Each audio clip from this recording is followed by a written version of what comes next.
Guys, welcome back to my YouTube channel. तो जैसे आखिरी बार हमने ट्रेडिंग और इन्वेस्टिंग के बारे में बात की थी, तो आज हम कुछ उससे ही पर्टिकुलर उसकी स्टडीज़ के बारे में बात करने वाले हैं। जैसे फंडामेंटल एनालिसिस हो गई इन्वेस्टर्स के लिए, और टेक्निकल एनालिसिस होगी जो शेयर्स में ट्रेड वगैरह करना चाहते हैं। और ट्रेडिंग और इन्वेस्टिंग के बारे में जिसने अभी भी वीडियो नहीं देखी है या किसी को कोई डाउट वगैरह है, वो अभी भी मेरे चैनल पे ही है, आप लोग जाके देख सकते हैं। Do like and subscribe the channel. मतलब उस वीडियो में मैंने बेसिकली एक्सप्लेन किया कि इन्वेस्टर का स्टॉक मार्केट को देखने का क्या पर्सपेक्टिव होता है और एक ट्रेडर का स्टॉक मार्केट को देखने का क्या पर्सपेक्टिव होता है। तो guys, let's start with example. एक एग्जांपल से शुरू करते हैं। तो जैसे एक समझ लीजिए आप एक चाइनीज़ फूड मार्केट में जाते हैं। मैं बहुत बड़ा फूडी हूँ, इसलिए फूड से रिलेटेड एग्जांपल देते हैं। आप एक चाइनीज़ फूड मार्केट में जाते हैं और वहाँ पर मतलब बहुत सारे स्टॉल्स हैं। आप कंफ्यूज हो रहे हो कि कौन से स्टॉल पे जाके मैं खाना खाऊँ। खाना सब जगह एक जैसा ही है, चाइनीज़ फूड ही मिल रहा है, पर आपको अब डिसाइड करना है कि आप कौन से स्टॉल पे जाएंगे, मतलब फूड टेस्ट या खाने के लिए। तो अब यहाँ पर आपके पास दो तरीके हैं। आप दो तरीक़ों से चुन सकते हैं कि आपको कौन से स्टॉल पे जाके खाना है। तो पहला तरीका हो गया, पहले तो आप मतलब जितने भी फूड स्टॉल हैं सब पे जाएं और एक एक करके उनका मतलब खाना टेस्ट करें, और फिर जिसका आपको बेस्ट लगे आप वो चूज़ कर सकते हैं। और अब एक दूसरा तरीका है, उसमें आप देख सकते हैं कि किस फूड स्टॉल पे सबसे ज़्यादा क्राउड है या कहाँ पर सबसे ज़्यादा मतलब रश मचा हुआ है, आप वहाँ जा सकते हैं। तो अब आपने फैसला करना है कि आपने वे वन चुनना है कि हर स्टॉल को टेस्ट करूं, उसमें टाइम कंज्यूम होगा बहुत ज़्यादा। और दूसरा हो गया मतलब बहुत ही इजी वे है, जहाँ पर क्राउड है वहाँ पर आप प्रोबेबिलिटी लगा रहे हो कि वहाँ पर ही बेस्ट फूड प्रोवाइड हो रहा है, इसलिए वहाँ पे क्राउड है। तो ये पहला वे हो गया, ये हो गया फंडामेंटल एनालिसिस से रिलेट करता है। और जो दूसरा वे हमने डिस्कस किया है वो है टेक्निकल एनालिसिस है। तो गाइस, जो पहला वे था उस पे आप एनालाइज कर सकते हो कि उसमें आपको बहुत ज़्यादा टाइम लगेगा, पर उसी के साथ ही आपको फूड की क्वांटिटी और क्वालिटी का पता चल जाएगा। आप जितने पैसे पे कर रहे हो जिस फूड स्टॉल को, आपको उस हिसाब से उनको एनालाइज कर सकते हो कौन बेस्ट प्रोडक्ट आपको प्रोवाइड करवा रहा है। और यहाँ की दूसरा जो वे है, वहाँ पे आपको कोई मतलब इतना टाइम नहीं लगेगा, जस्ट आपको देखना है कहाँ पर बहुत ज़्यादा क्राउड है। और मोस्ट ऑफ द प्रोबेबिलिटी लगाएं तो मोस्ट ऑफ द टाइम ये सही निकलता है कि वहाँ पर ही आपको बेस्ट फूड प्रोवाइड होगा, क्योंकि क्राउड वहीं जाता है जहाँ जिसके बारे में कोई न्यूज़ हो या कुछ अच्छा सुना हो क्राउड ने। तो वहाँ पर रश जरूर होता है, क्राउड जरूर होते हैं। फंडामेंटल एनालिसिस की, अब फंडामेंटल एनालिसिस रखता है गौर सिर्फ शेयर की इंट्रिंसिक वैल्यू फाइंड करने के लिए, जिस पे वो शेयर को खरीदेगा या बेचेगा वो डिसाइड करता है। अब ये इंट्रिंसिक वैल्यू होती क्या है? ये इंट्रिंसिक वैल्यू वो होती है जिस पे मतलब मार्केट की सप्लाई या डिमांड उस शेयर को लेके जो भी है उसका इफेक्ट बिल्कुल नहीं होता, ना ही ह्यूमन इमोशन जो मार्केट में प्रिवेल करते हैं उसका इफेक्ट होता है। यहाँ पर सिक्योरिटी वैल्यू की जाती है माइक्रो और मैक्रो इकोनॉमिक फैक्टर देखते हुए जो एक इकोनॉमी में प्रिवेल करते हैं। अब मैक्रो और माइक्रो इकोनॉमिक्स फैक्टर आप ले तो पहले रहता है मैक्रो इकोनॉमिक्स फैक्टर। अब मैक्रो इकोनॉमिक फैक्टर हो गया मतलब एक इकोनॉमी की कंडीशन क्या है, फिर उसके बाद आते हैं हम इंडस्ट्री की कंडीशन पे, फिर उसके बाद कहीं अगर उस इंडस्ट्री की कंडीशन अच्छी है जिसको हम स्टडी कर रहे हैं, तो फिर हम उस पर्टिकुलर कंपनी पे आते हैं कि वो कैसा परफॉर्म कर रही है वहाँ पे उस इंडस्ट्री में। और जहाँ बात की जाए अब माइक्रो इकोनॉमिक्स की, माइक्रो इकोनॉमिक्स के अंदर आ जाता है वहाँ की मैनेजमेंट कैसा परफॉर्म कर रही है, वहाँ के एम्प्लॉयज़ कैसे हैं, वहाँ के बोर्ड ऑफ डायरेक्टर डिसीजन कैसे लेते हैं, फास्ट लेते हैं क्या लेते हैं। और फिर उसके बाद हम गौर करते हैं क्वांटिटेटिव फैक्टर्स पे भी, जो होती हैं कंपनी की फाइनेंशियल डाटा जो हमें प्रोवाइड किया जाता है फाइनेंशियल स्टेटमेंट्स के तौर पे। जैसे कि हो गया balance sheet, cash flow statement, और कैश फ्लो स्टेटमेंट के अलावा एक और होता है एक प्रॉफिट और लॉस स्टेटमेंट होती है। तो बैलेंस शीट हमें बताती है कि कंपनी के पास क्या एसेट है, क्या वो एक्वायर करती है और उसने क्या लोगों को देना है। बेसिकली उसका पास खुद की कितनी चीज़ें हैं या कितने प्रोडक्ट्स वगैरह जो भी हैं उसकी कंपनी के पास खुद की चीज़ें हैं, और क्या वो लोगों को ओ करती है, मतलब उसने कोई लोन वगैरह लिया हुआ है या किसी को उसको देना है कंपनी को। बैलेंस शीट में हमें वो पता लगता है, और कैश फ्लो में हमें पता लगता है कहाँ से पैसा आ रहा है कंपनी के पास और कंपनी कहाँ वो पैसा खर्च कर रही है।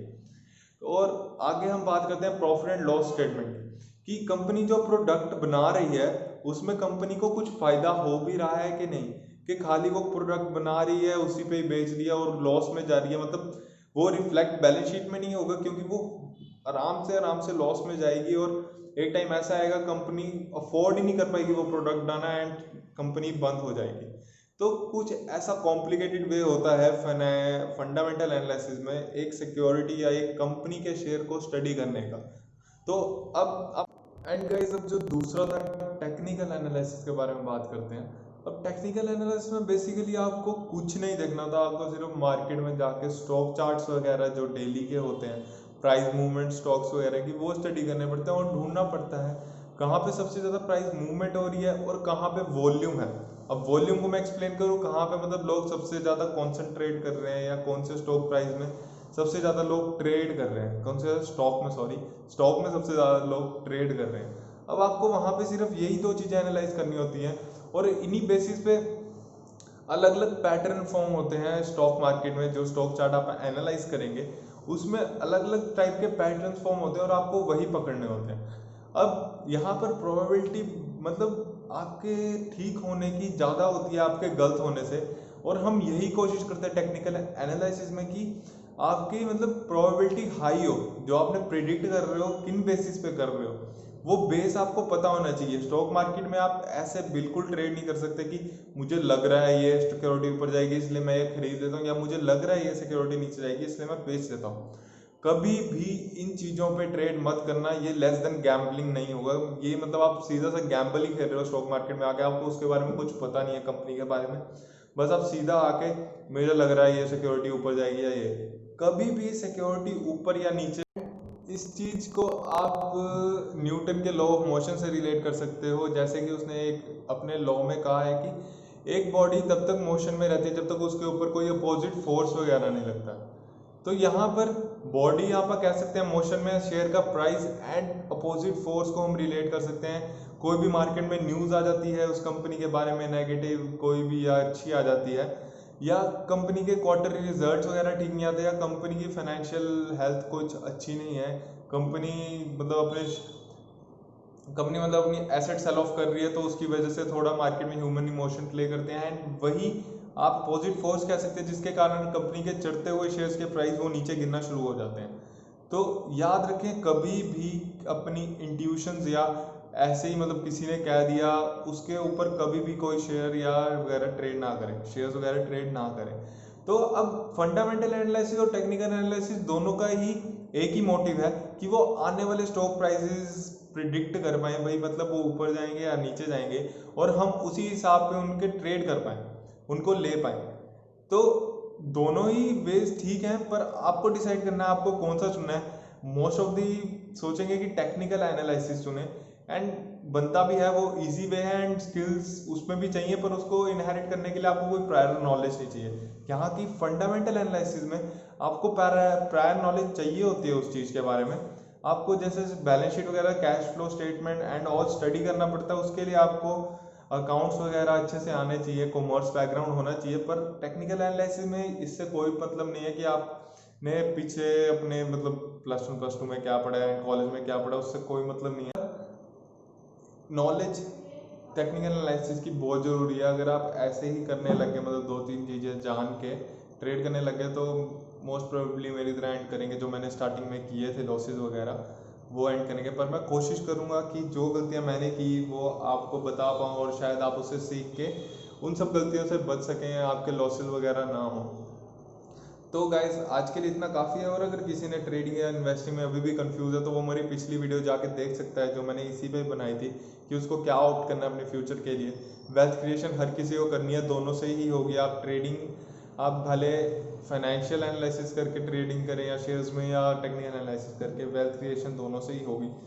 तो गाइस आप पिछली वीडियो जाके देख सकते हैं, अभी भी वो है पड़ी। Do like and subscribe the channel. And next video हम टेक्निकल एनालिसिस से शुरू करेंगे, फंडामेंटल एनालिसिस पे हम थोड़ा लेटर जाएंगे क्योंकि उसके लिए थोड़ी डीप में हमें स्टडी करनी पड़ेगी। और टेक्निकल एनालिसिस ऐसा है कि आप साथ के साथ ही मतलब सीख सकते हैं, उसमें कोई आपको प्रायर नॉलेज की जरूरत नहीं होती, जैसे कि मैंने पहले बताया था। सो बाय गाइस, आज के लिए इतना ही, मिलते हैं अगली वीडियो में। Bye bye, take care.